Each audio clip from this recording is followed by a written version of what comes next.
1, 2, cek. Bismillah. Dengar ya. Gini. Tes 1, 2.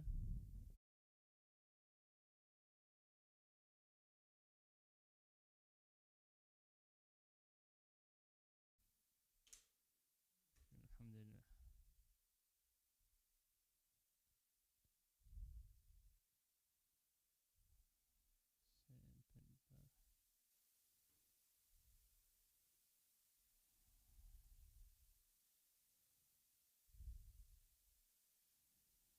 Sudah bisa dimulai? Sudah ya? Yang live?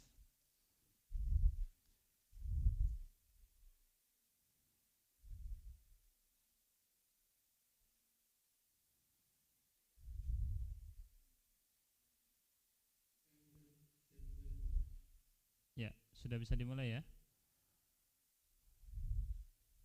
Kita tunggu dulu.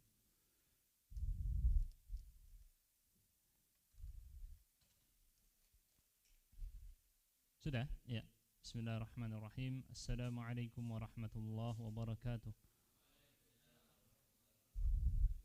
Alhamdulillahi rabbil alamin wa bihi nasta'inu ala umurid dunya waddin. Wassalatu wassalamu ala nabiyyina Muhammadin wa ala alihi wa ashabihi ajma'in. Amma ba'd. Puji syukur kepada Allah Subhanahu wa taala yang telah memberikan kita taufik untuk berjumpa pada pertemuan kali ini mengkaji hadis-hadis Rasul sallallahu alaihi wasallam, yang mana kita kemarin mengkaji kitab Mawridul Dham'an Arba'una Hadithan fi Syahri Ramadan, kitab yang membahas 40 buah hadis sahih yang semuanya dari Sahih Bukhari dan Sahih Muslim, kecuali satu buah hadis bukan, berkaitan dengan bulan Ramadan. Kita kemarin terakhir sampai hadis ke-25 tentang ta'jilul fitr, menyegerakan berbuka. Jadi ta'jil itu aslinya bukan nama makanannya ya. Ini ta'jil. Ta'jil ini perbuatannya. Tapi ya sudah menjadi istilah, enggak masalah. Yang penting umat Islam tahu tentang sunnahnya ta'jil al-fitr, menyegerakan berbuka. Baik, berikutnya al-hadis as-sadis wal 'ishrun, hadis yang ke-26. Harapan kita pertemuan kali ini bisa khatam ya, satu kitab ini, jadi 3 pertemuan, Masya Allah khatam. Dan kita hanya bahas dengan ringkas sebenarnya, dengan merujuk kepada penjelasan hadis oleh para ulama terdahulu. Kita sering sebut penjelasan Imam Nawawi, penjelasan Ibnu Hajar, penjelasan Ibnu Taimiyah, penjelasan Ibnu Taimiyah jarang ya kemarin ya, banyakan An-Nawawi dan Ibnu Hajar, kemudian Al-Khattabi, kemudian Asy-Syaukani, dan juga pengarangnya Umdatul Qari yaitu Badruddin Al-Aini Al-Hanafi rahimahumullahu ta'ala. Jadi selama masih ada penjelasan dari para ulama tersebut, tidak pantas bagi seseorang yang belum setara dan setingkat dengan mereka mendahulukan penjelasan pribadinya di atas penjelasan mereka-mereka yang telah mendahului kita dengan ilmu dan juga dengan kemuliaan yang luar biasa beliau-beliau ini. Sehingga adab seorang penuntut ilmu merujuk kepada para ulama terlebih dahulu sebelum memahaminya dengan diri sendiri. Berbahaya diri sendiri kalau belum punya kemampuan yang nguasain semua ilmu syariat, maksudnya semua ayat, semua hadis tentang hukum sudah dipelajari, ilmu bahasa Arab sudah mutqin sekali, itu kayaknya udah langka di zaman sekarang. Fikih, usul fikih, qawaid fikhiyah sudah selesai, bisa membedakan mana hadis sahih dan hadis dhaif, baru kemudian dia masuk di kategori memenuhi syarat-syarat ijtihad, baru di situ dia bisa terkategorikan menjelaskan dengan penjelasan dirinya sendiri, sebab pasti nggak keluar dari penjelasan para ulama, nggak mungkin jauh dari situ. Nah, hadis yang ke-26 ini, man nasiya fa'akala aw syarib, barang siapa yang lupa makan atau minum, dia lupa. Bagaimana hukumnya? Antum sebenarnya sudah tahu tentang masalah ini ya. Nanti kita bacakan an Abi Hurairah, dari Abu Hurairah radhiyallahu anhu, dari Nabi SAW, Beliau bersabda, idza nasiya, apabila lupa seseorang, fa'akala wa syariba, dia makan, dia minum dalam kondisi lupa, falyutimma shaumahu, hendaknya dia menyempurnakan puasanya, lanjut aja puasa. Fa innama at'amahu Allahu wa saqahu, jadi sebenarnya dia itu adalah Allah berikan makan dan Allah berikan minum. Jadi puasanya tidak batal dikarenakan melakukannya dalam keadaan lupa. Ini juga menjadi landasan dalam syariat Islam. Antum tahu ayat yang berbunyi di akhir surat Al-Baqarah, Rabbana la tu'akhidna in nasina au akhtana. Wahai Tuhan kami, jangan engkau hukum kami kalau kami salah. Salah di sini dimaksud ketika tidak tahu ilmunya. Penjelasan yang lain ya tentang tafsir akhtana. Innasina, kalau kami lupa. Dalam hadis yang sahih dengan kumpulan riwayatnya atau hasan, diriwayatkan dalam banyak riwayat, dan yang benar lafadznya di Sahih Ibnu Hibban, seingat saya, dijelaskan oleh Syekh Al-Albani di kitab Irwaul Ghalil atau apa saya lupa ya. Innallaha wada'a an ummati al-khata'a wan nisyan wa mastukrihu alaih. Sesungguhnya Allah mengampuni terhadap umatku ini 3 hal. Apa 3 hal tadi? Al-khata', salah karena tidak tahu, wan nisyan, lupa, wa mastukrihu alaihi, dan apa yang dia dipaksa untuk melakukannya, bukan keinginan dia. 3 hal ini menjadi kaedah utama di banyak masalah fikih. Salah satunya pembatal-pembatal puasa. Apapun pembatal puasa tadi ya, tersifati atau memiliki kondisi salah satu dari 3 ini, maka tidak batal puasanya. Salah satunya di sini disebutkan apa? Lupa. Jelas ya? Di sini walaupun di dalam teks hanya disebutkan makan dan minum, enggak disebutkan apa?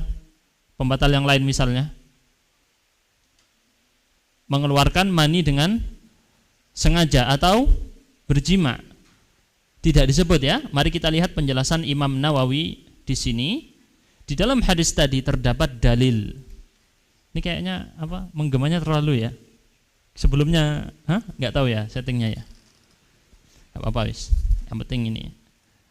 Di dalam hadis ini terdapat dalil madhab mayoritas ulama. Apa kata beliau? Orang yang berpuasa kalau makan atau minum atau berjima dalam kondisi puasa, la yuftir, tidak batal puasanya. Di antara yang berpendapat ini adalah Imam Syafi'i, Abu Hanifah, Dawud. Kalau disebut Dawud itu yang dimaksud siapa? Dawud Al-Zahiri, Dawud bin Ali Al-Zahiri. Madhabnya namanya madhab Zahiriyah, madhab Zahiri. Ngambil tekstual, luarnya, zahirnya saja. Dan akhirun, dan ulama-ulama besar lainnya. Jadi enggak tercukupkan kepada masalah makan dan minum saja, tapi juga masalah berjima kalau lupa. Jelas ya? Baik. Berikutnya sebenarnya ini ada penjelasan lain dari fatwanya Syekh Ibnu Utsaimin, dilandaskan kepada, saya lupa dalilnya. Beliau jelaskan tentang memang diberi keringanan seperti ini, tetapi seseorang yang melihat teman atau saudara muslim lainnya melakukan pembatal puasa dalam kondisi lupa, maka dia harus segera mengingatkan. Tidak boleh dia mendiamkan si orang tadi. Saya lupa landasan dalilnya, pernah saya kajikan itu di kitab ringkasan fatwa Ramadan. Kita lanjutkan saja. Hadis ke-27, man adrakal fajra junuban min jima', siapa yang bangun atau mendapati waktu fajar dia dalam kondisi junub. Junubnya karena habis berjima. Dari Aisyah dan Ummi Salamah radhiyallahu anhuma, 2 istri Nabi, mereka berkata, in kana Rasulullah la yusbihu junuban. Rasulullah itu sungguh pernah bangun atau masuk waktu pagi dalam kondisi junub min jima'in, setelah melakukan jima'. Ghairi ihtilamin, tapi Rasul junubnya bukan karena ihtilam. Apa ihtilam? Mimpi basah. Junubnya itu karena jima'. Berarti min di sini bermakna alasan. Fi Ramadan, di bulan Ramadan, thumma yasumu, lalu beliau berpuasa. Kita lihat penjelasan Ibnu Hajar di sini di dalam Fathul Bari, dan beliau menukil perkataan Al-Imam Al-Qurtubi. Qurtubi ini nisbat kepada kota di Spanyol, apa namanya? Cordoba. Kota di Spanyol namanya Cordoba. Al-Qurtubi ulama besar di sana yang mengarang sebuah kitab tafsir khusus untuk menjelaskan ayat-ayat hukum kebanyakannya. Beliau mengatakan fi hadza faidatani. Dalam hadis ini ada dua faedah. Pertama, kalau dia berjima di malam hari bulan Ramadan dan dia akhirkan mandi besarnya, sampai terbit fajar dia belum mandi besar, gitu ya. Ini adalah yang dilakukan oleh Rasulullah untuk memberitahu kepada umatnya, bayanan lil jawaz, hukumnya boleh. Jadi di akhir-akhir kan nggak harus langsung segera mandi, boleh. Karena mandi itu bukan menjadi kewajiban atau syarat sah puasa. Tapi syarat sah apa? Mandi besar dari junub. Syarat sah sholat, bukan syarat sah puasa. Jadi dia sudah mikiri sahurnya aja. Sahurnya selesai baru dia ngurus mandi besarnya. Jelas ya teman-teman ya. Jadi kalau orang masuk waktu puasa, maksudnya sudah terbit fajar, masih keadaannya masih junub, dia tetap sah puasanya. Karena mandi besar dari junub bukan syarat sah puasa. Yang kedua, dari hadis tadi kita lihat Rasulullah itu junub karena jima'. Karena jima', bukan karena mimpi basah. Kenapa? Di sini Al-Qurtubi mengatakan karena seorang nabi tidak mungkin mimpi basah. Idzil ihtilamu minasyaitan, mimpi basah itu adalah berasal dari syaitan. Sedangkan Nabi maksum, terjaga dari syaitan. Faedah lagi ya buat antum mengulik tentang ini, masalah mimpi basah. Dan dalam mimpi basah itu juga unik.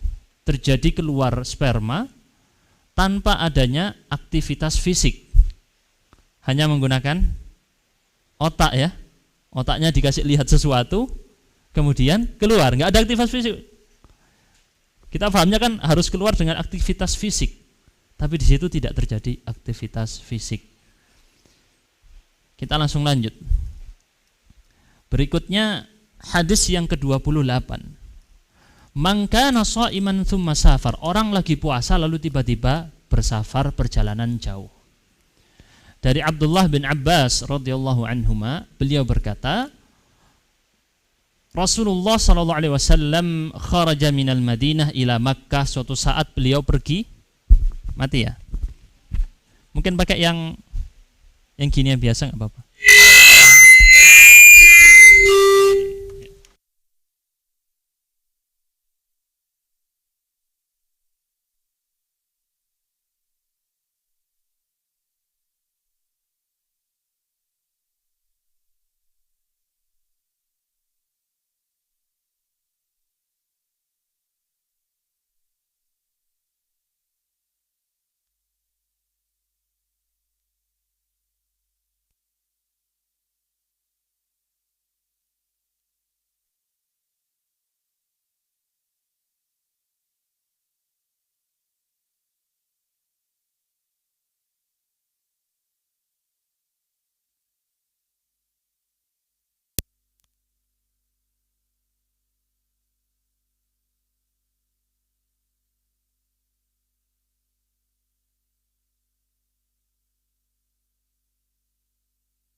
maksud saya di masjid ini ada kitab apa Arba'in Nawawi? Enggak pernah, belum nyala ya. Tes ininya nyala tapi suara nggak masuk. Tes belum ya.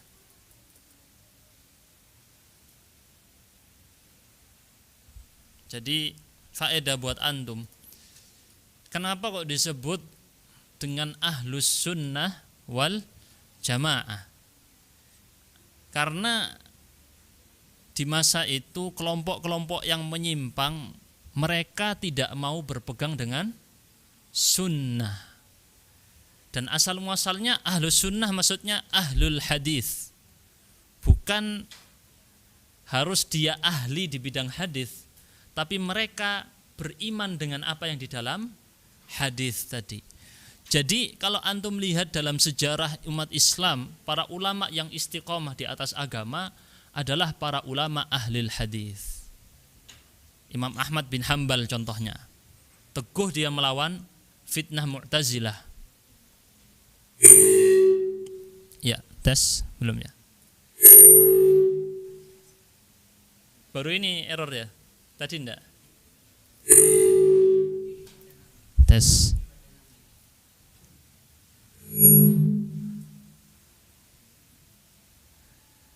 Jadi kalau antum mengikuti jejak para ulama tadi, ya memang harus mengkaji hadis Rasul. Dan itu dimulai, coba aja buka isi Islam itu, ilmu fikih, ilmu akidah, ilmu hati, semuanya ada di dalam kitab-kitab hadis tadi. Sahih Bukhari itu isinya kitab tauhid, akidah, akhlak, fikih. Sahih Muslim mulai dikaji ya. Hal-hal seperti itu bagus untuk dikaji, dan itu yang menyebabkan para ulama kemudian mengatakan bahwa mereka yang berada di atas keselamatan adalah mereka yang ahlus sunnah wal jamaah. Mereka mengikuti sunnah Rasul. Nah, sunnah Rasul tidak bisa kalau tidak ngaji hadis. Ahlus sunnah. Begitu ya teman-teman ya. Mulai untuk mengkaji hadis-hadis Rasul sallallahu alaihi wasallam, dan itu yang membedakan keilmuan ulama yang satu dengan yang lain. Sebab kalau Al-Qur'an ilmunya sama, betul tidak? Hafalan Al-Qur'an ya mentok 30 juz. Kalau hadis gimana? Kan beda-beda. Ini yang membedakan ulama satu dengan yang lain, keilmuannya dari hafalan dan pengetahuan hadisnya. Baik. Oleh karenanya para ulama mengatakan barang siapa yang menguasai ilmu hadis, kuat hujjahnya. Kalau sudah jelas pakai hadis, dipakai buat dalil, madhabnya langsung kuat, pendapat dia langsung kuat. Ada hadis yang tegas di situ. Kita lanjutkan ya. Maaf tadi ada gangguan sedikit. Masalah fikih puasa untuk orang yang safar. Dari Abdullah bin Abbas radhiyallahu anhuma, Rasulullah suatu saat keluar dari Madinah ke Mekkah, dan beliau dalam kondisi puasa sampai di wilayah yang namanya Usfan. Waktu itu saya catat di sini Usfan berapa jarak, berapa kilometer, tapi antum bisa cari sendiri di Google ya. Usfan nanti akan dijelaskan situ jaraknya berapa kilometer dari kota Madinah. Tsumma da'a bima'in farafa'ahu ila yadayhi. Kemudian Rasul minta tolong ambilkan air. Lalu beliau mengangkat air tadi dengan yadai, kedua tangannya. Jadi beliau manggil tolong ambilkan air, airnya kemudian diangkat dengan dua tangan. Liyuriyahun nasa fa'aftara, untuk memperlihatkan kepada orang-orang masyarakat yang ikut bersafar waktu itu. Kemudian beliau minum, buka puasa tengah-tengah lagi safar. Hatta qadima Makkah, beliau tetap dalam kondisi batal puasa sampai beliau tiba di Makkah. Bukan pas di situ saja. Wadzalika fi Ramadan, ini terjadi di puasa Ramadan, bukan puasa sunnah. Sampai ditunjukkan kayak gitu ya sama Rasul ya. Beliau ingin menunjukkan kepada umatnya ini boleh. Dan ini adalah kemudahan yang diberikan oleh Islam. Berkali-kali kita temukan Islam itu mudah kok. Simple, sederhana. Dan ini nikmatnya juga belajar hadis-hadis Rasul. Ilmu fikih yang disampaikan tidak rumit. Anda kalau ngaji hadis ya, langsung tahu apa yang harus saya lakukan dan apa yang tidak boleh saya lakukan. Tidak serumit yang ada di kitab-kitab fikih. Keindahan bahasa Rasul yang luar biasa. Kita lihat, fakana Ibnu Abbas, sampai Ibnu Abbas mengatakan radhiyallahu anhuma, qad shama Rasulullah sallallahu alaihi wasallam wa aftara. Rasulullah pernah berpuasa dan beliau pernah tidak puasa ketika safar. Maksudnya Ibnu Abbas di sini ketika safar, karena beliau habis membawakan hadis tadi. Faman syaa shama, siapa yang mau boleh puasa, wa man syaa aftara, yang mau juga boleh tidak puasa. Ada soalnya hadis-hadis yang lain yang Rasulullah sampai mengatakan, yaitu laisa minal bir as-saumu fis safar, bukan termasuk kebaikan berpuasa di tengah-tengah safar. Sampai di dalam yang riwayat lain ya, sampai kata-kata lafadznya ulaika humul usah, ulaika humul usah. Mereka ini membangkang, bermaksiat. Ya ini walaupun ada sebab kenapa beliau mengatakan itu ya. Enggak langsung otomatis yang berpuasa di tengah safar dikategorikan bermaksiat. Tidak. Ini juga dipahami di dalam ilmu hadis dengan yang disebut oleh istilah para ulama mushkil al-athar, atau biasa disebut ikhtilaful hadis. Ada hadis berbicara melarang puasa ketika safar, betul ya? Ada hadis yang berbicara Rasulullah berpuasa ketika safar. Kelihatan kontradiksi, seakan-akan bertentangan. Para ulama kemudian memunculkan sebuah disiplin ilmu baru, mempelajari hadis-hadis yang kelihatannya bertentangan, padahal tidak bertentangan. Sebab tidak mungkin bertentangan, Rasulullah nggak mungkin kontradiksi. Tetapi ada penjelasannya, sehingga didudukkan kelihatan nanti ternyata tidak bertentangan. Dalam penjelasan tadi atau para ulama kemudian mengumpulkan hadis-hadis, masih ada lagi hadis-hadis lain tentang masalah puasa dalam kondisi safar atau tidak puasa dalam kondisi safar. Rasulullah, kata Ibnu Abbas, pernah melakukan dua-duanya. Rasul pernah safar dan puasa, Rasulullah pernah safar dan tidak puasa. Para ulama kemudian mengukur, Rasulullah mengatakan kepada orang itu tidak baik kalau dia itu berpuasa ketika safar adalah saat dia itu tidak mampu, kelihatan dipaksa, kondisi fisiknya nggak kuat. Rasulullah melihat itu di dalam sebab kisahnya tadi, atau sebab kenapa Rasul mengatakan itu. Orang-orang tadi nggak mampu kondisinya, tapi maksa puasa, kecapean. Maka Rasul mengatakan hal itu. Dalam Islam tidak boleh seperti itu, memaksakan diri. Ada keringanan, ada kemudahan. Jadi jelas ya, bahwa berpuasa ketika safar tidak mutlak dosa, dan berbuka ketika safar juga tidak mutlak dosa. Dilihat kepada kondisi orang tadi.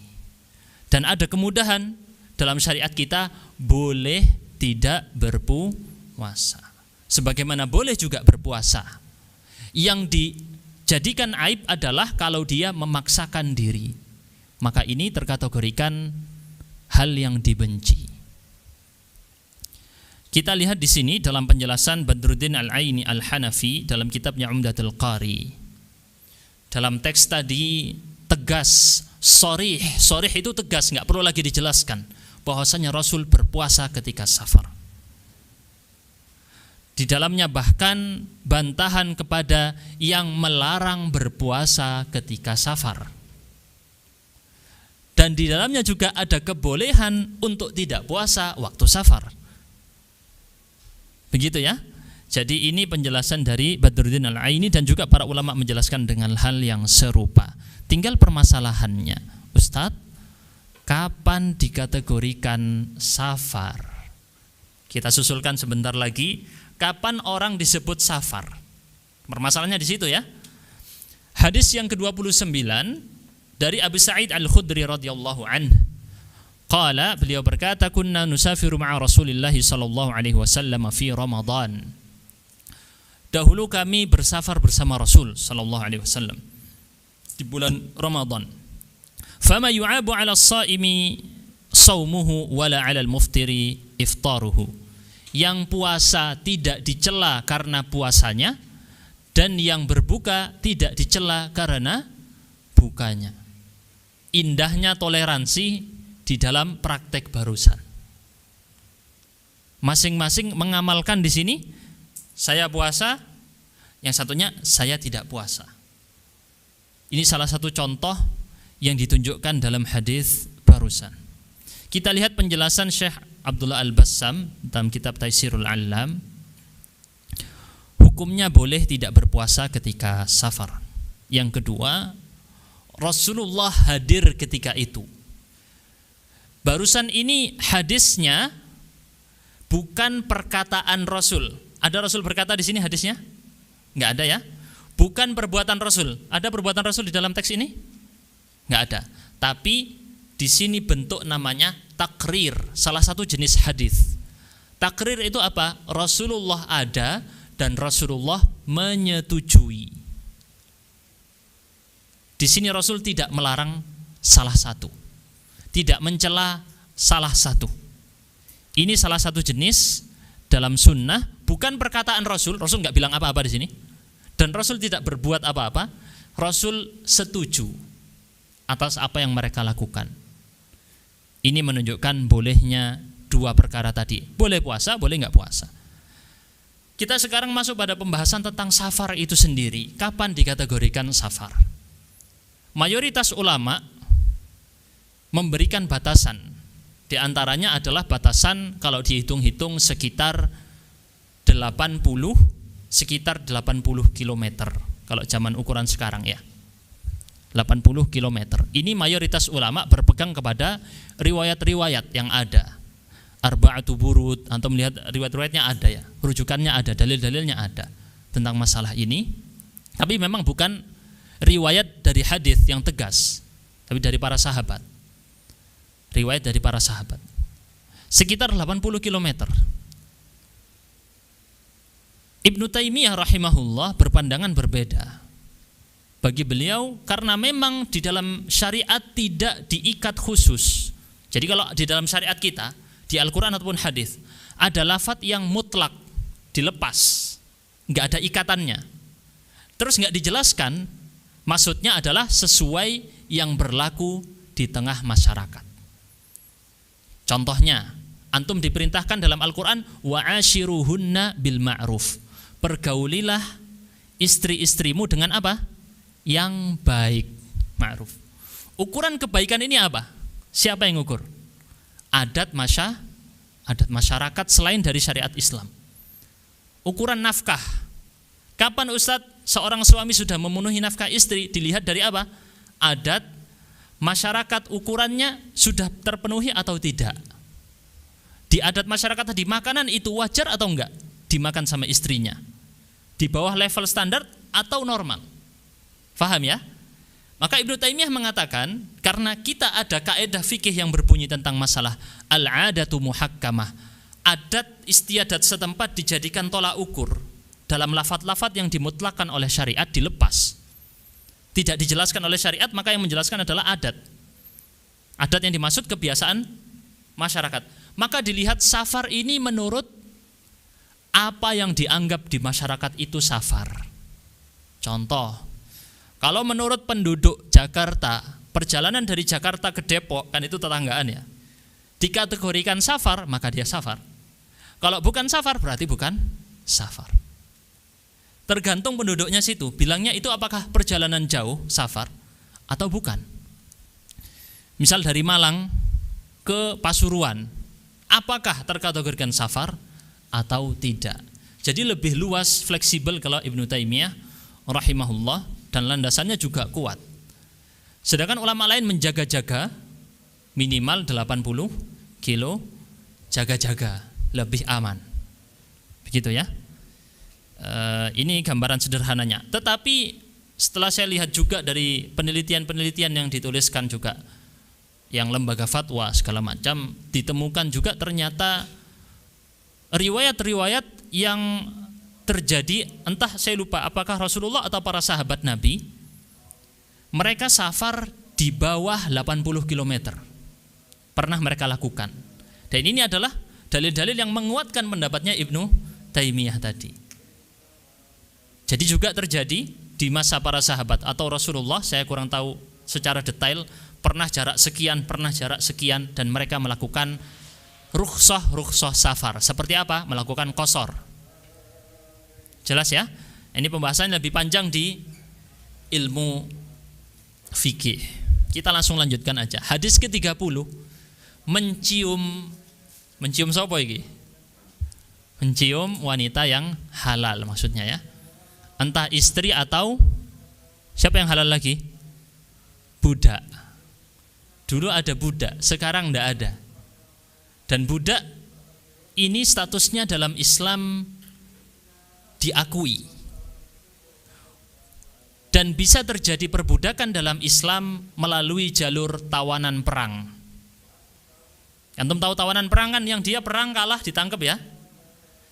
Bingung kan? Dilepas nanti dia berkhianat, dibunuh, salah juga. Disuruh masuk Islam tidak mau, serba salah ya. Tawanan perang ini kemudian ada kebolehan dia itu dijadikan budak. Dan budak statusnya sama dengan harta. Apakah Islam melegalkan perbudakan? Catatan penting bahwasanya perbudakan itu ada sebelum Islam. Dan Islam mengatur dan menganjurkan pembebasan budak. Tetapi bukan pembebasan secara gratis. Budak tadi orangnya beli harga 100 juta, terus kita bilang, "Harus kamu masuk Islam, ini budak bebaskan harus, kalau enggak kamu enggak masuk Islam." Berarti 100 jutanya rupiah ludes ya. Rugi atau tidak? Rugi. Islam menjaga hak-hak manusia. Faham ya kira-kira ya? Berarti orang yang masuk Islam zaman dulu itu, di zaman Rasul, ada yang punya budak sekian, mungkin 20. Lah kalau diuangkan berapa itu? Betul ya? Itu 20 budak diuangkan bisa miliar-miliar rupiah. Pas masuk Islam harus wajib dibebaskan semua. Geter ya, uangku sekian miliar hilang. Tapi dikasih, kalau kamu bebaskan budak, pahalanya sekian. Fahami bedanya ya. Jadi Islam memperhatikan kedua belah pihak. Pihak yang budaknya tadi dan pihak yang sudah mengeluarkan uang beli budak. Ditambah lagi budak tadi muncul karena peperangan. Enggak ada peperangan, enggak ada perbudakan. Seperti yang kita alami sekarang, enggak ada perbudakan karena enggak ada perang. Nanti kalau ada perang, pasti ada lagi perbudakan. Dan Islam menjaga hak-hak kedua belah pihak. Jelas ya? Secara ringkas ini saya sampaikan ringkas. Kok nyambung ke situ? Ini masalah mencium. Mencium istri dan budak. Bagaimana hukumnya? Dari Aisyah radhiyallahu anha, beliau berkata, "Kana Rasulullah sallallahu alaihi wasallam yuqabbilu fi Ramadan wa huwa shaim." Rasulullah dahulu mencium Aisyah di waktu bulan Ramadan. Wa huwa, kalimat di sini ilmu nahwunya wawunya adalah menunjukkan hal, kondisi, haliyah. Kalimatnya adalah kalimat haliyah di ilmu nahwu, dalam kondisi beliau puasa. Jelas ya? Jadi Rasulullah melakukan ini, tapi dengan catatan para ulama, yaitu tidak boleh kemudian membawa kepada jima'. Kalau dia bisa menjaga dirinya tidak berjima', boleh hukumnya, tidak makruh sama sekali. Ini disebutkan Ibnu Hajar di situ rahimahullah dalam Fathul Bari. Di sini tidak dibedakan antara puasa wajib dengan puasa sunnah, sama saja hukumnya, boleh mencium. Yang dilarang hanya berjima' ya. Kita lanjut penjelasan berikutnya, hadis ke-31 tentang berjima' di siang hari. Saya sudah jelaskan sebelumnya yang dimaksud dengan nahar, siang hari dalam bahasa Arab adalah Dari terbit fajar sampai tenggelam matahari, bukan zuhurnya aja. Kalau kita kan bahasa Indonesia siang berarti zuhurnya aja ya, siang gitu. Enggak. Dari terbit fajar sampai tenggelam matahari namanya nahar di dalam bahasa Arab. Dari Abu Hurairah, beliau meriwayatkan datang seseorang lelaki kepada Nabi. Disembunyikan namanya, adabnya seorang sahabat Nabi, karena ini ada kaitannya dengan aib, dosa. Kan ini dosa yang nanti ditebus. Disembunyikan namanya. Di aib itu aslinya tidak boleh diungkap, teman-teman. Jangan disebut nama. Seorang lelaki ini datang kepada Nabi dan dia berkata, innal akhara, itu salah ketik, harusnya al akhara, bukan al akhirah. Sungguhnya ada seseorang yang menjima istrinya di bulan Ramadan. Tapi bahasanya halus, waqa'a ala. Ini enggak terang-terangan bilang jima. Ya kalau bahasa kita menggauli lah ya. Menggauli kan bergaul. Kalau kita bilang gitu ke depan anak kecil enggak paham ya. Apa menggauli? Nah, ini bahasa yang bagus yang harus kita jaga. Mengumpuli lah istilahnya ya juga orang. Anak kecil dengar itu enggak paham apa mengumpuli. Mengumpuli istrinya di bulan Ramadan. Bahkan bahasa Al-Quran lebih halus lagi. Kalau Al-Quran bilangnya apa? Menyentuh. Kalau kalian menyentuh istri, ini bahasa Al-Quran, aula mastumun nisa. Faqala, kemudian dia Rasulullah mengatakan, atajidu ma tuharrir raqabah, kamu ada enggak uang harta yang bisa dipakai untuk membebaskan budak? Maka dia berkata, lah, enggak ada, uangnya enggak ada, hartanya enggak ada. Jadi penebusan dosa berjima di siang hari bulan Ramadan, urutannya apa pertama?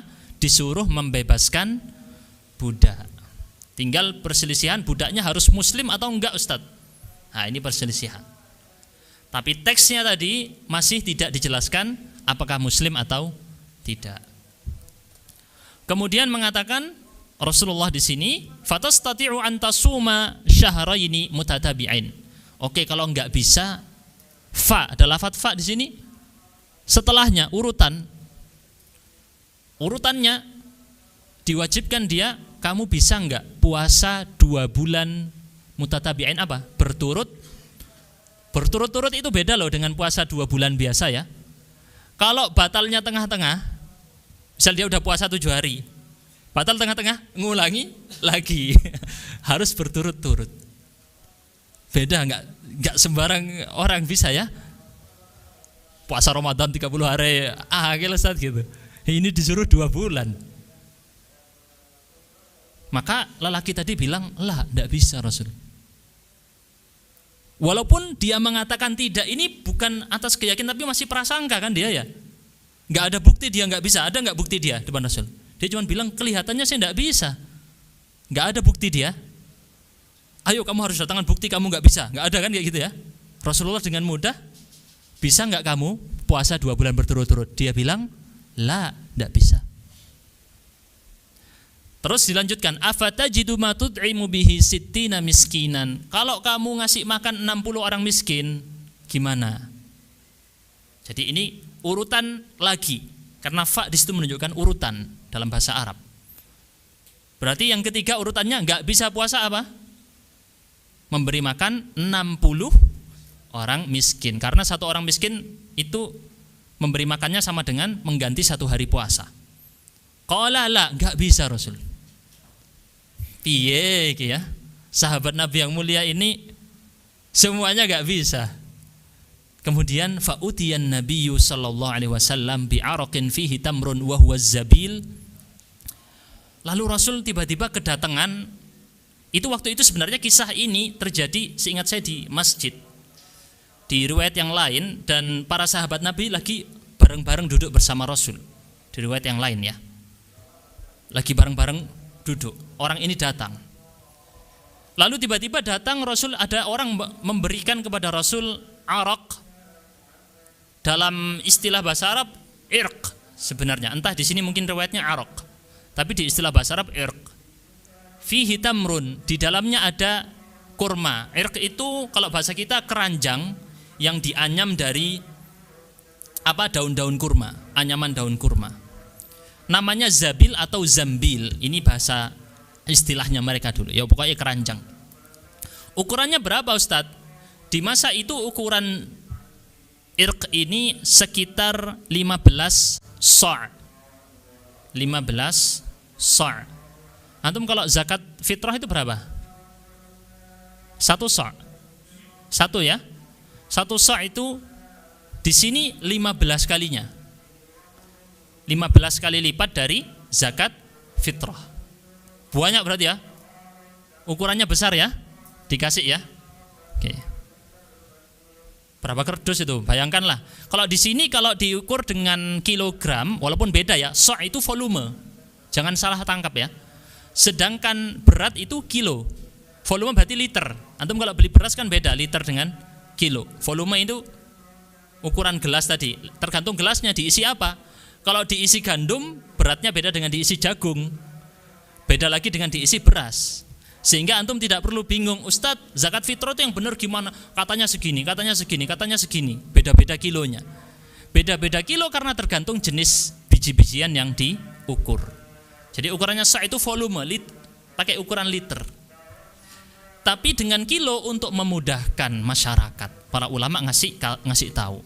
Kalau pakai beras, beratnya sekian kilo. Kalau pakai gandum, beratnya sekian kilo. Di sini ukuran 15 sa', yang kalau 1 sa' di Indonesia berapa? Kalau zakat fitrah antum berapa biasa? 2,6 terus dibulatkan wis 3 kilo aja ya. Biar sah. Takut lek 2,6 enggak sah kan gitu ya. Ini fatwa para ulama memang. Jadi kisarannya antara 2,2 sampai 2,7. Tergantung apa benda yang dimasukkan ke tempat sa' tadi. Dan sa' itu aslinya ukuran 4 mud. Mud itu berapa? Ukuran 2 tangan lelaki dewasa yang seimbang, enggak terlalu besar, enggak kecil. Ukuran seimbang, dia ukuran ini 4 kali. Oke? Ukuran ini 4 kali. Mungkin ukurannya orang Arab beda orang Indonesia nih, enggak tahu aku. Antum nyoba terus lo kok enggak sampai 3 kilo saat gitu. Jadi 2,2 sampai 2,7 kira-kira. 3 kilo kemudian para ulama takut orang kemudian salah ukur ya. Udah wis 3 kilo aja dibulatkan. Ini fatwa para ulama. Berarti kalau 15 kali lipat berapa tadi? 3 dikali 15 45. Betul ya? Sekitar 45 kilogram, tapi menurut mayoritas ulama sekitar 30 kilogram ukuran tadi. Besar ya? Lek beras besar ini, 30 kilo, 45 kilo. Terus kata Rasul SAW, ini yang dikasih siapa? Rasul loh ya. Rasul dikasih, terus kata Rasul, at'im hadza anka, kepada orang tadi, kamu kasih makan orang miskin dengan kurma ini. Saking lomannya Rasul, dermawannya Rasul, baru didatengin sekian banyak, gak dibawa ke rumahnya dulu. Gak mikir, oh sik keluargaku disik. Langsung dikasih. Kayak antum baru dapat gaji, langsung keluar no gitu ya. Berat ya, sulit banget. Ini Rasulullah SAW. Antum kayak dapat hampers, hantaran gitu ya. Lebaran, gak nyampe rumah antum langsung dikasih di tengah jalan ada orang miskin, kayak gitu. Tapi itu cuma hampers ya, dikit ya. 45 kilo sekitar kalau beras. Kemudian laki-laki ini bilang, ala ahwaja minna ma baina labataiha ahlu baitin ahwaju minna. Apakah ini saya berikan kepada orang yang lebih membutuhkan makanan yang ada antara labataiha. Labah itu aslinya tanah yang hitam panas. Semacam mungkin karena lava atau pokoknya dia tanah yang panas besar ada di Madinah memang. Madinah itu disebut dengan terletak di antara 2 tanah hitam, di barat dan di timur. Jadi istilah baina labataiha, istilahnya maksudnya Madinah. Apakah ada penduduk Madinah? Apakah saya akan memberikan makanan ini kepada penduduk Madinah yang lebih butuh dibandingkan keluarga saya? Qala fa'at'imhu ahlak. Kalau gitu ya udah kasih makan keluargamu sendiri. Kata dia, laki-laki ini bilang, ada nggak orang di Madinah yang lebih butuh makanan ini daripada keluarga saya? Sama Rasul disuruh, ya udah kasih makan keluargamu. Jadi datang lapor mengakui dosa, dalam riwayat yang lain halaktu. Wahai Rasulullah, aku telah binasa. Dia lapor, aku udah binasa ya Rasul. Waduh, ini sudah dosa besar aku melakukan ini. Lapor gitu kepada Rasul. Awalnya seperti itu. Dia lapor, disuruh bebaskan budak, gak bisa. Disuruh puasa 2 bulan berturut, gak bisa. Disuruh ngasih makan 60 orang miskin, gak bisa juga. Rasulullah dikasih makanan sekian besar tadi, dikasih ke dia, suruh kasih ke orang miskin, malah ujung-ujung dia bawa pulang makanan ini ke keluarganya sendiri. Jadi awalnya dia kayaknya dapat hukuman, malah dapat nikmat ini, door prize. Ini kemudahan Islam. Dan sehendaknya seseorang yang memberi fatwa juga cari apa yang bisa dilakukan dengan mudah oleh orang yang meminta fatwa tadi, tidak mempersulit selama dibolehkan oleh ajaran Islam. Bahkan kalau bisa yang memberi fatwa ini ngasih solusinya. Ini tadi ngasih solusi Rasulullah Sallallahu Alaihi Wasallam. Insyaallah ya, kisahnya ini lumayan unik. Kita lanjutkan dulu supaya khatam ini. Hadis ke-32 dari Asma binti Abi Bakrin As-Siddiq radhiyallahu anhuma. Beliau berkata, aftarna ala ahdin Nabi sallallahu alaihi wasallam yauma ghaimin thumma tala'atis syams. Kami suatu saat, ini Asma yang melaporkan ya, kami berbuka di masa Rasul. Waktu itu langit berawan. Yauma ghaim, ghaim itu langitnya berawan apa mendung ya. Kalau mendung itu biasanya nggak kelihatan kan. Ini kok moro gelap berarti wes tenggelam matahari. Nggak tahu Pak, nggak ada jam tangan, nggak ada jam. Tsumma tala'atis syams, tiba-tiba tengah-tengah berbuka, udah mendung gelap gitu. Moro-moro keluar ada cahaya matahari, ternyata belum terbenam mataharinya. Kelihatannya aja terbenam karena mendung. Maka kemudian ditanyakan kepada Hisham. Hisham ini yang meriwayatkan dari salah satu periwayat hadis ini. Fa umiru bil qada. Ditanyakan kepada Hisham, apakah mereka diperintahkan untuk mengganti puasa? Kemudian Hisham mengatakan, la budda min qada, harus diganti puasanya. Wa qala Ma'mar, Ma'mar mengatakan, sami'tu Hishaman la adri aqadau am la. Kalau Ma'mar mengatakan, aku mendengar Hisham bilang, aku tidak tahu apakah mereka mengganti puasa tadi ataukah tidak. Maksudnya para sahabat Nabi. Kita lihat penjelasan para ulama tentang ini. Badruddin Al-Aini rahimahullah mengatakan, hadis ini menunjukkan bahwa barang siapa yang berbuka puasa dan dia menyangka matahari sudah terbenam, ternyata faidha hiya lam taghrub, ternyata mataharinya belum terbenam. Sangkaan dia sudah terbenam, terbukti ternyata belum terbenam, amsaka baqiyata yaumihi, dia harus menahan diri, enggak boleh batalkan puasa, tapi wa alaihil qada, wajib mengqada puasa ganti. Wala kafarata alaihi, tidak ada kafarah buat dia. Kafarah ini penebusan dosa seperti yang tadi ya. Kafarah jima di bulan Ramadan namanya kafarah, penebusan dosa berjima. Jadi paham di sini ya. Kalau dia berbuka seperti dengan cara barusan tadi, dia harus mengganti puasanya. Jelas ya? Sebenarnya ada kaidah fikih yang berkaitan, yaitu al-yaqinu la yazulu bisyak, yang yakin tidak bisa dilengsarkan dengan yang ragu. Yaitu yang yakin apa? Yang yakin adalah kondisi dia masih berpuasa. Sedangkan sangkaan dia matahari sudah tenggelam itu sifatnya ragu. Yang ragu tidak bisa menggeser yang yakin.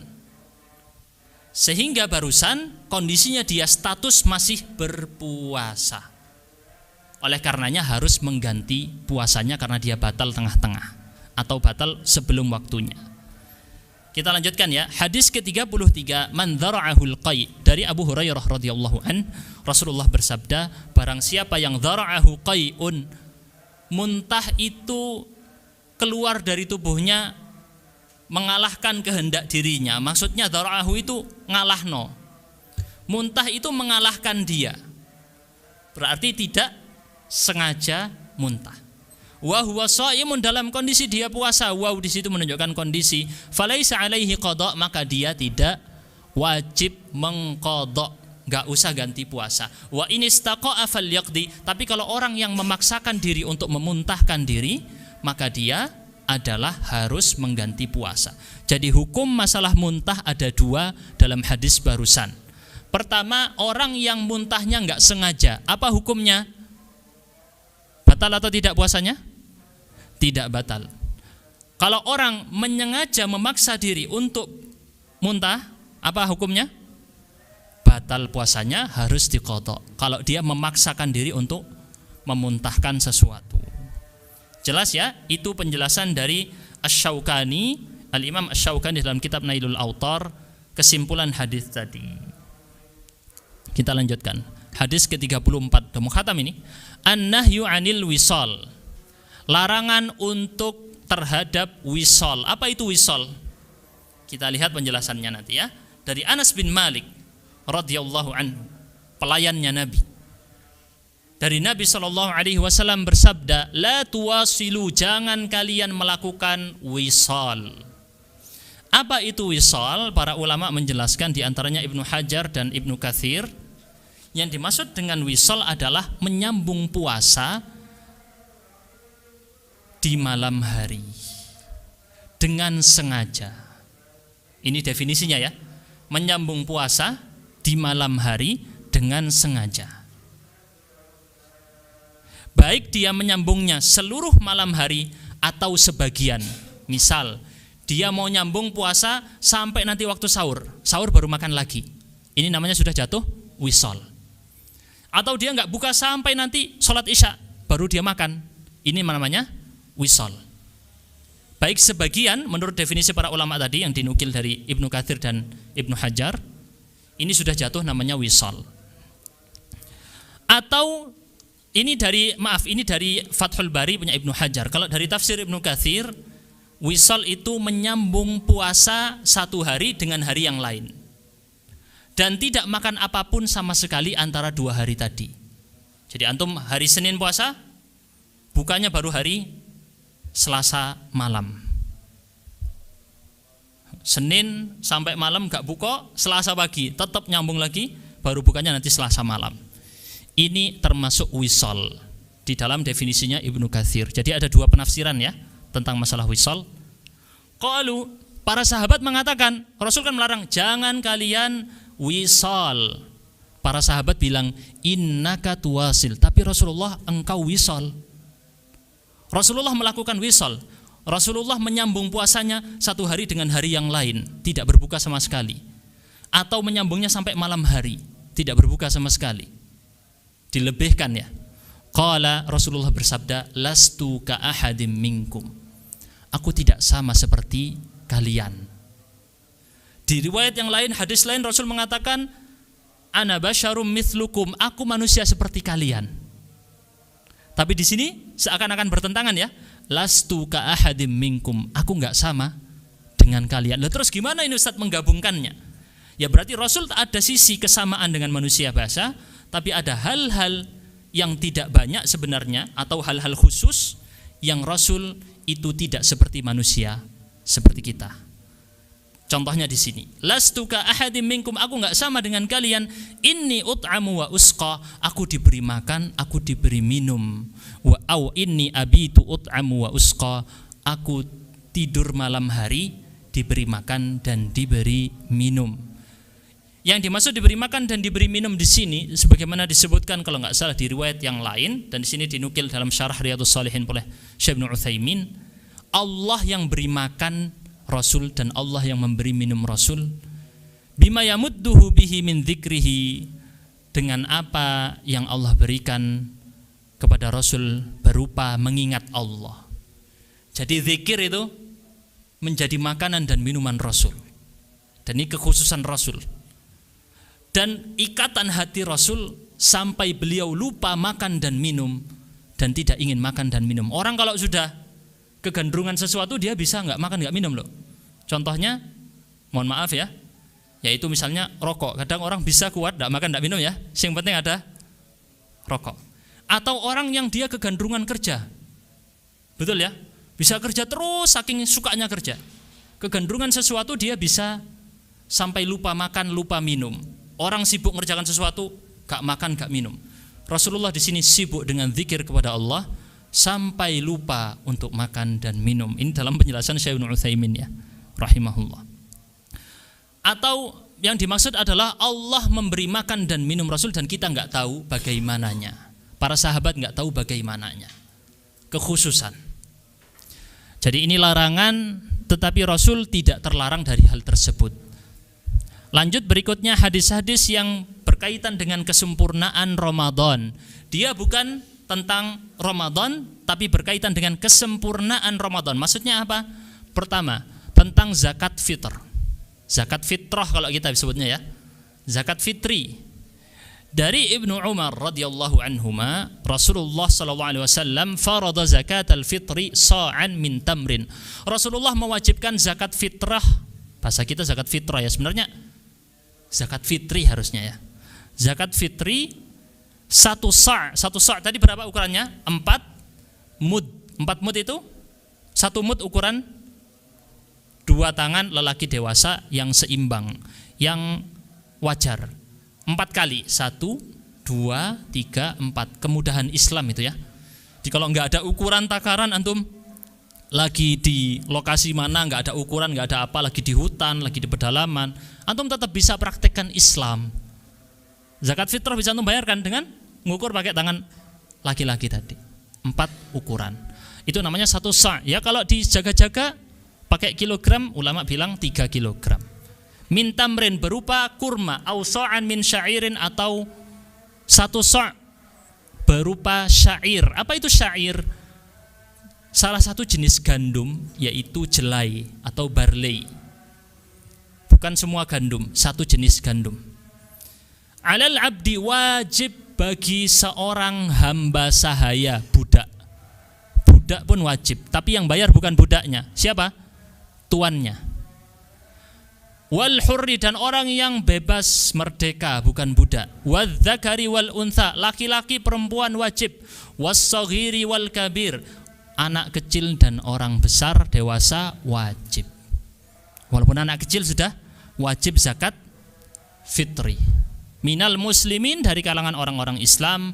Wa amara biha, Rasulullah memerintahkan antu adda, zakat tadi ditunaikan qabla khurujin nas ila shalah, sebelum orang-orang keluar melakukan salat apa ini? Salat Id. Jelas ya? Perintahnya seperti itu kata Ibnu Umar radhiyallahu anhuma. Sebelum salat Id harus sudah dikeluarkan. Di dalam ini terdapat dalil untuk Imam Syafi'i dan juga mayoritas ulama, ini kata Imam Nawawi ya rahimahullah, tidak boleh mengakhirkan zakat fitrah. Oh, ini disebut zakat fitrah di sini ya. Kalau di teksnya Imam Nawawi takhirul fitrah, zakat fitrah. Bisa berarti penamaan zakat fitrah juga ada ya di sini. Saya kira tidak ada, soalnya seringnya saya baca zakatul fitri. Baru saya sekarang baca yang di teksnya Imam Nawawi takhirul fitrah. Mengakhirkan zakat fitrah dari hari Id. An yaumil Id, enggak boleh diakhirkan setelah hari Id. Tidak boleh setelah hari Id. Wa annal afdhala ikhrajuha qabla al-khuruj ila al-musalla, yang terbaik dikeluarkan sebelum orang-orang pergi ke musalla. Apa musalla? Kok disuruh salat di musalla ini katanya? Kata Imam Nawawi suruh salat Id di musalla katanya. Nah, kita musalla masjid kecil ya, enggak ada salat Jumat.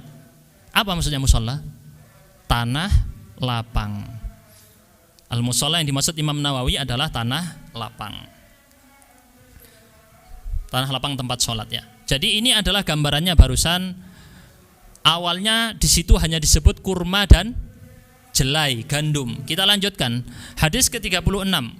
Dari Ibnu Umar juga radhiyallahu anhuma, farada an-nabiy sallallahu alaihi wasallam shadaqatal fitri aw qala ramadan 'ala adh-dhakari wal untha wal hurri wal mamluk sa'an min tamrin aw sa'an min sya'irin. Nabi mewajibkan zakat fitrah atau zakat Ramadan, nama lainnya, kepada laki-laki dan wanita, kepada orang merdeka dan orang budak, seukuran 1 sa' berupa kurma atau 1 sa' berupa gandum jelai tadi.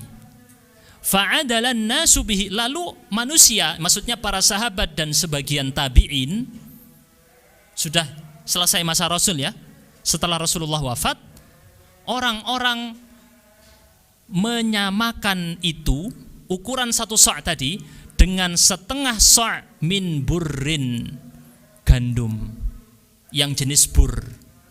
Ada gandum jenis bur, dia itu ukurannya setengah sa'. Adalah yang di dalam teks tadi ada adalah, maksudnya menyamakan, menyetarakan. Tadi ukuran 1 sa' kurma menurut masyarakat ketika itu zaman para sahabat adalah sama dengan setengah sa' gandum bur. Jenis gandum lain beda dengan syair. Berarti dikurangi setengah ya? Dikurangi setengah. Yang melakukan adalah para sahabat Nabi. Fakana Ibnu Umar, dahulu Ibnu Umar memberikan tamar, kurma. Awalnya kalau zakat fitrah, Ibnu Umar bin Khattab, anaknya Umar bin Khattab, ngasih pakai kurma. Fa'awaza ahlul Madinati minat tamar. Suatu saat penduduk Madinah kehabisan kurma, langka kurma. Fa'a'ta syairan, mulai Ibnu Umar ngasih gandum jelai. Dan dahulu Ibnu Umar itu memberikan zakat fitrah atas nama orang dewasa dan atas nama anak kecil. Jadi anak kecil juga wajib. Hatta in kana la yu'ti an baniya, sampai-sampai beliau memberi an baniya, memberi zakat fitrah atas nama anak-anakku. Anak-anak yang meriwayatkan dari Ibnu Umar ini, muridnya Ibnu Umar, dibayarkan sama Ibnu Umar. Wa kana Ibnu Umar radhiyallahu anhuma yu'tiha alladziina yaqbalunaha. Beliau memberi zakat fitrah pada orang-orang yang diberi status boleh menerima zakat, enggak semuanya. Wa kanu yu'tuna qabla al-fitri biyaumin aw yaumain. Mereka ini diberi zakat fitrah di masanya Ibnu Umar sebelum hari Idul Fitri H-1 atau H-2. Boleh di sini memberikan zakat fitrah H-1 atau H-2 atau sebelum sholat Id. Jelas ya ini ya, teksnya barusan, prakteknya Ibnu Umar radhiyallahu anhu.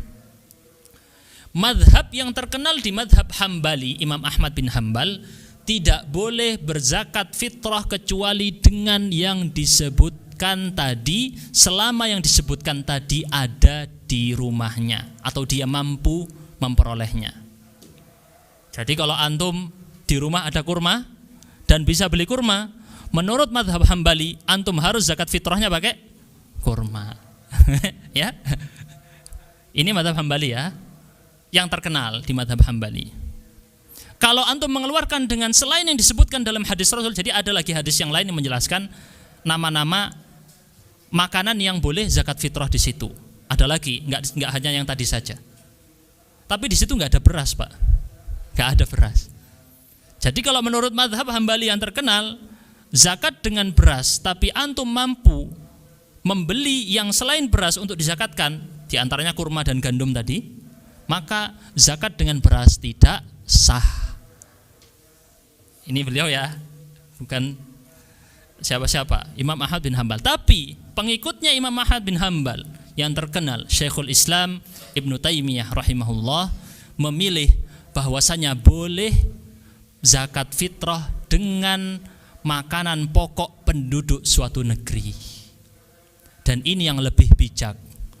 Antum lek zakat fitrah ngasih kurma gak dimakan ya sama orang kampung ya. Gak biasa makan kurma orang sini. Dikasih gandum ya bingung mau dipakai apa ini. Malah dibuat kue, nanti kuenya bukan makanan pokok. Ibnu Taimiyah dengan bijak di sini melihat yang dibutuhkan itu makanan pokok. Jadi makanan pokok apapun tergantung negerinya. Ya kalau di daerah ada yang pakai sagu, ya sagu berarti. Yang di daerah sini pakai beras, ya beras berarti. Tergantung daerahnya. Jelas ya di sini ya. Ini adalah pendapat yang sekarang menjadi dipakai di tengah masyarakat kita. Dan ini juga mazhab para ulama ya. Ini riwayat dari Imam Ahmad bin Hambal dan mayoritas ulama adalah dengan pendapat ini. boleh dikiaskan, dianalogikan dengan makanan pokok yang lain. Baik, kita langsung ngebut aja ini. Hadis ke-37, takbir di hari Id. Dalilnya firman Allah Ta'ala, walitukmilul iddata, agar kalian menyempurnakan hitungan, walitukabbirullaha ala ma hadakum, dan bertakbir sesuai dengan yang Allah petunjuki kepada kalian, wala'allakum tashkurun, dan agar kalian bersyukur. Dari Ummi Atiyah, beliau berkata, kunna nu'maru, kami dulu diperintahkan an nakhruja yaumal Id, keluar di hari Idul Fitri. Para perempuan ya, Ummi Atiyah bercerita para perempuan disuruh keluar di hari Id, hatta nukhrijal bikra min khidriha, sampai kami diperintahkan mengeluarkan wanita-wanita perawan yang dikeluarkan dari tempat-tempatnya, tempat penyembunyiannya. Jadi dulu ada namanya khidr. Khidr itu adalah apa istilahnya? Tirai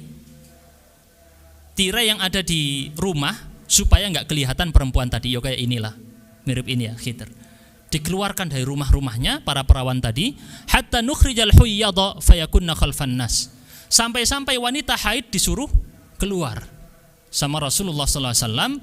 Lalu mereka nanti akan datang di Idul Fitri itu, duduk di belakang manusia, maksudnya di belakangnya laki-laki, di belakangnya perempuan. Fayukabbirna bitakbirihim, kemudian mereka bertakbir dengan takbirnya para laki-laki, dengan bersuara ya, dengan bersuara. Bahkan nanti ada riwayat lain nanti saya sebutkan.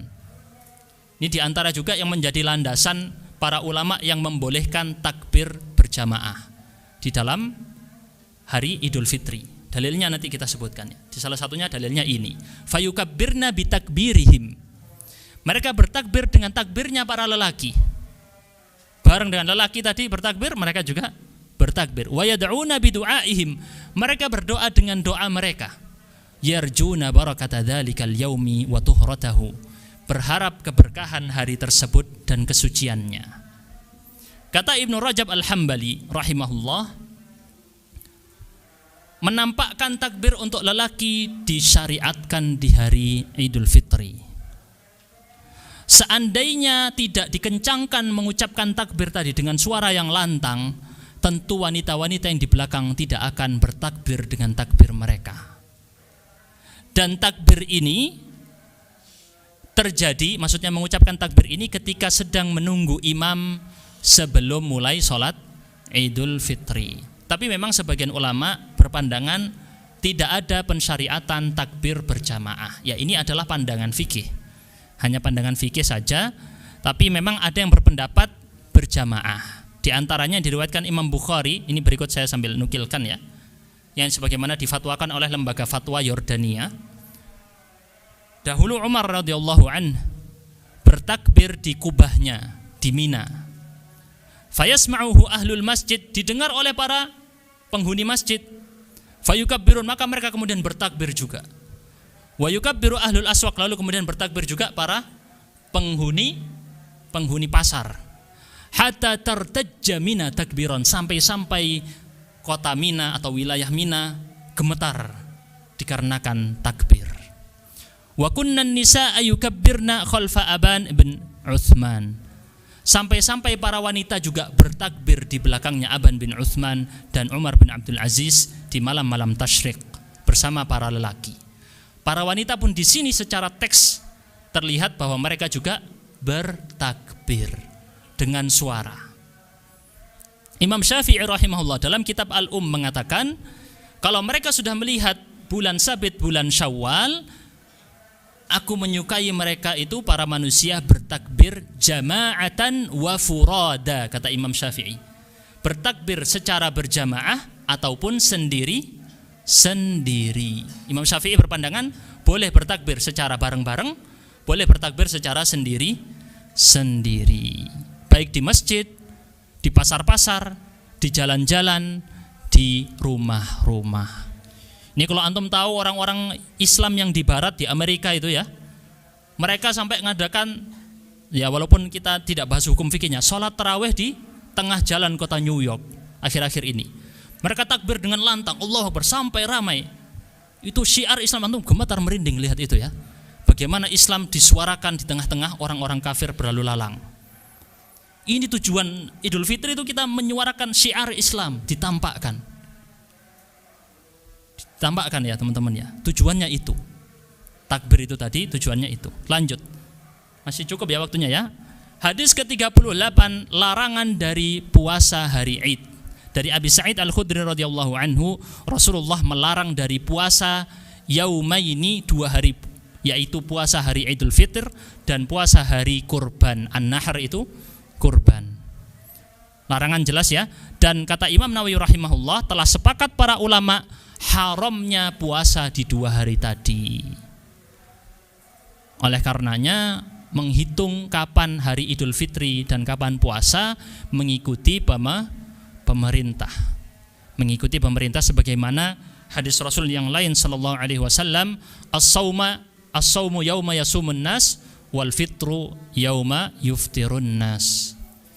Hari puasa itu ketika para manusia berpuasa, maksudnya masyarakat semuanya bareng-bareng.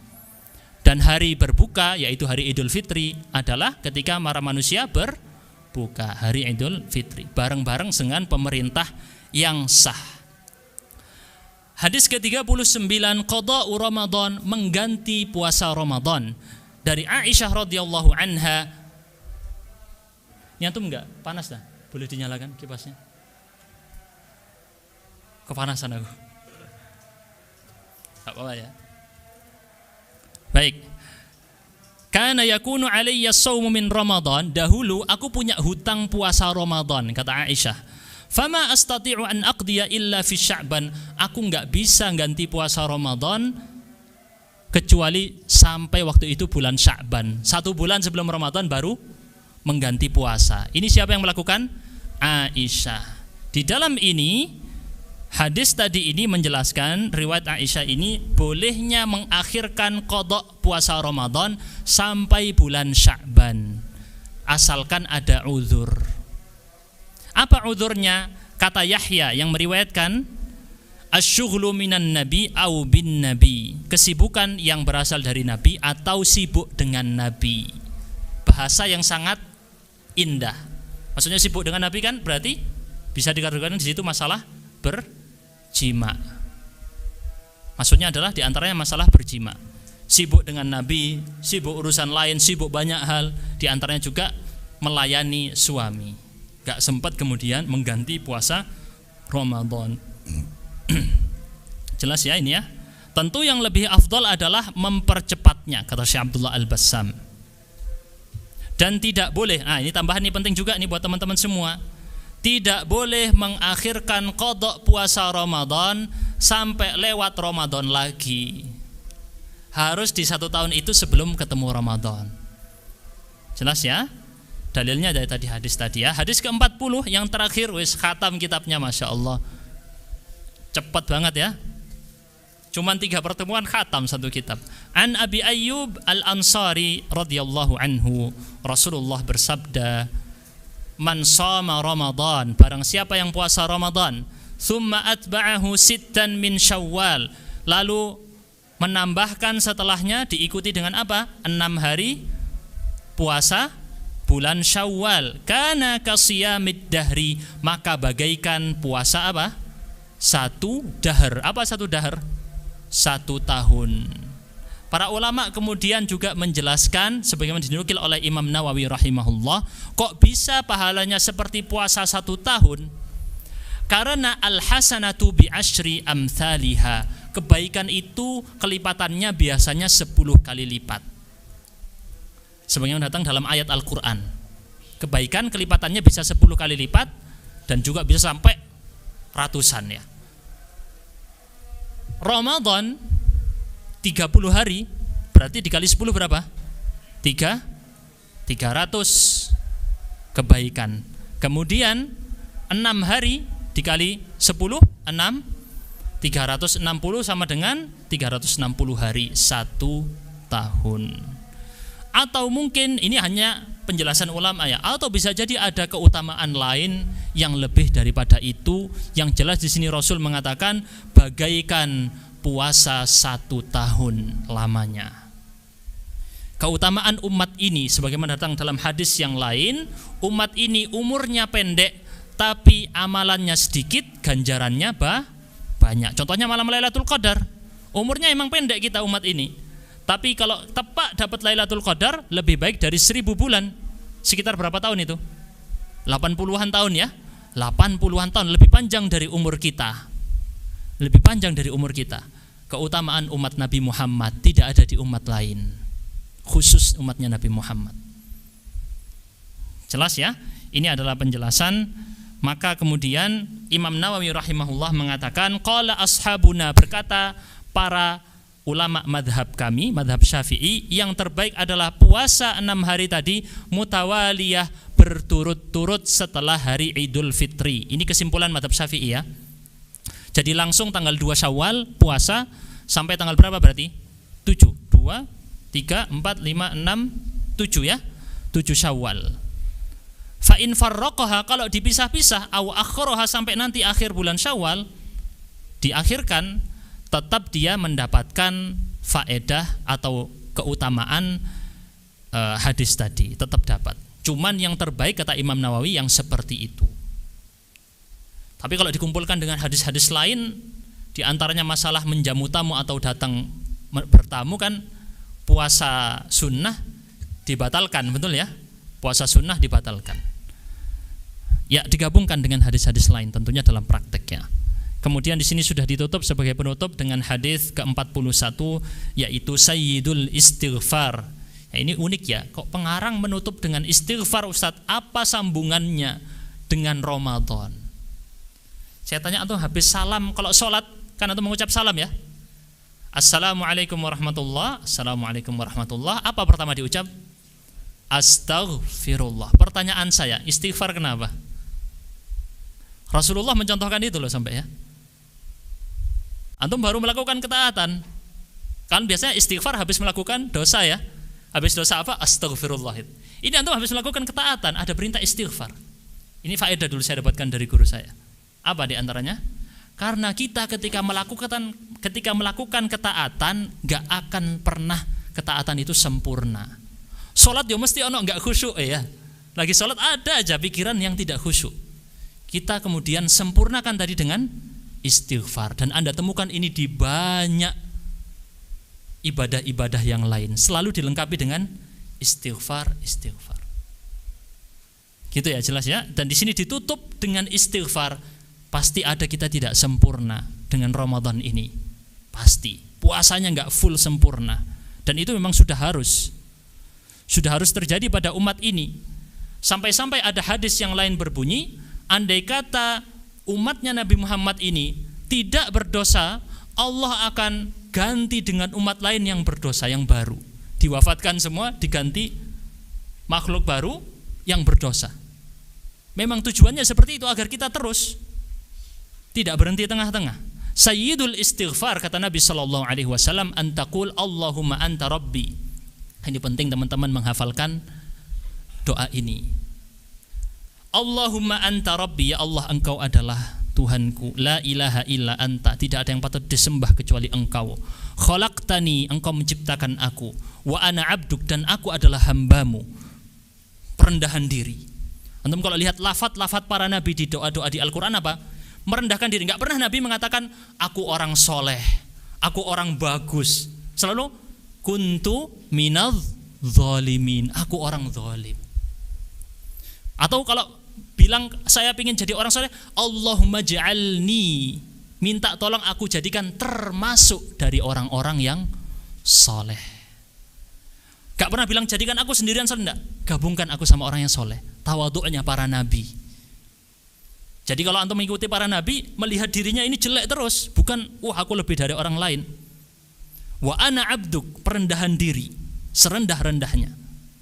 Wa ana ala ahdika wa wa'dika mastata', ya Allah, aku atas perjanjian atau perintahmu, aku cuma bisa melakukan yang aku mampu. Mastata' itu yang aku mampu ya segitu ya Allah. Salat ya ngono, kadang gak khusyuk. Puasa ya gitu, kadang ngelihat yang haram. Ya sekarang minta maaf. A'udzubika min syarri ma sana'tu. Aku berlindung kepada engkau dari keburukan yang aku lakukan. Abu'u laka bi ni'matika alayya. Aku akui kepadamu seluruh kenikmatan yang engkau berikan padaku. Coba antum lihat sebentar lagi ya, dibandingkan kenikmatan Allah yang diberikan kepada kita dibandingkan dengan apa? Wa abu'u laka bidzambi, aku sodorkan kepadamu dosa-dosaku.